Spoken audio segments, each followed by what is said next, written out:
மங்கள மல்லிகை சிவப்பு நிற பட்டு புடவையதை அவளுடுத்தி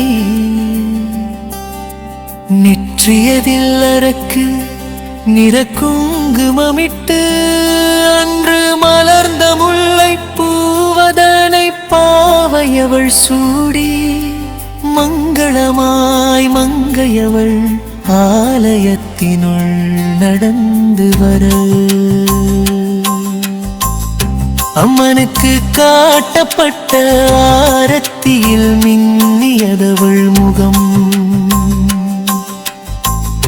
தங்க விளக்கொளியில் தேவதையாய் ஜொலித்ததவள் அழகும் மணியோசை முழங்க மங்கள வாத்தியம் இசைக்க மனம் நிறைய பக்தியுடன் தன்னை முன் நின்றாள் குனிந்து வாசலில் கோலமிட்டு மாவிலை தோரணம் கட்டி வாழ்த்துரைக்க சொந்தமெல்லாம் வாசல் தனில் கூடி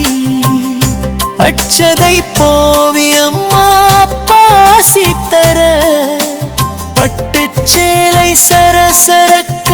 பாதம் எட்டி ஒலிக்க அன்னடடை போட்டு அவள் தெருவினிலே வந்தாள் அவள் கண்ணில் ஆயிரம் கனவு நெஞ்சில் பத்தி நிறைய சிவப்பு நிறப்பட்ட புடவையதை அவள் எடுத்தி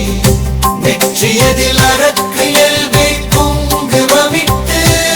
அன்று மலர்ந்த முல்லை பூவதனை பாவையவள் சூடி மங்களமாய் மங்கையவள் ஆலயத்தினுள் நடந்து வர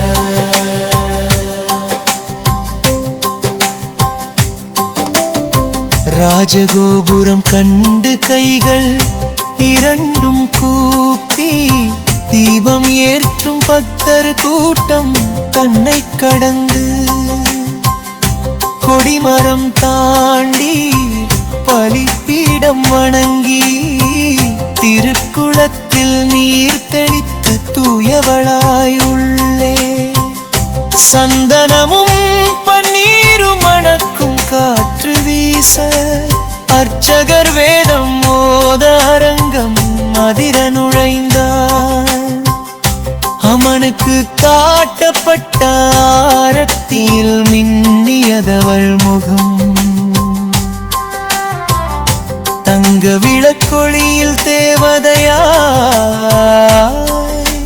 ஜொலித்ததவள் அழகும்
மணி அடிக்க மேளம் முழங்க பூசை நேரம் வந்ததே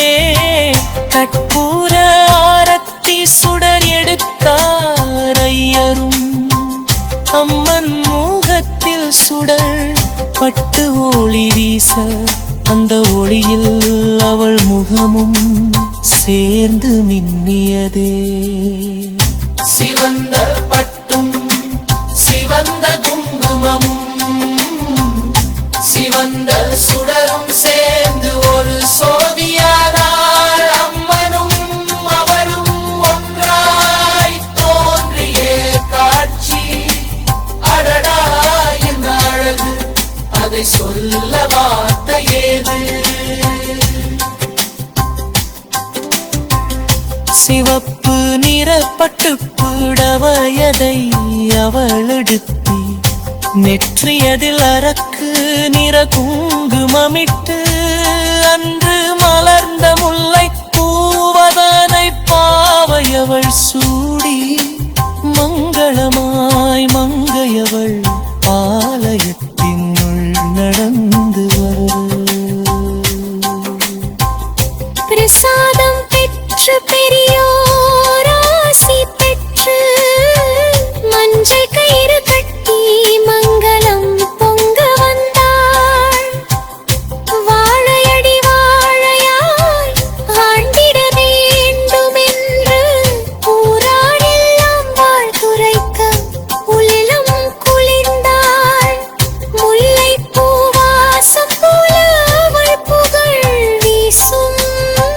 மங்கள நாயகியாய் மனை புகுந்தாள் இன்று.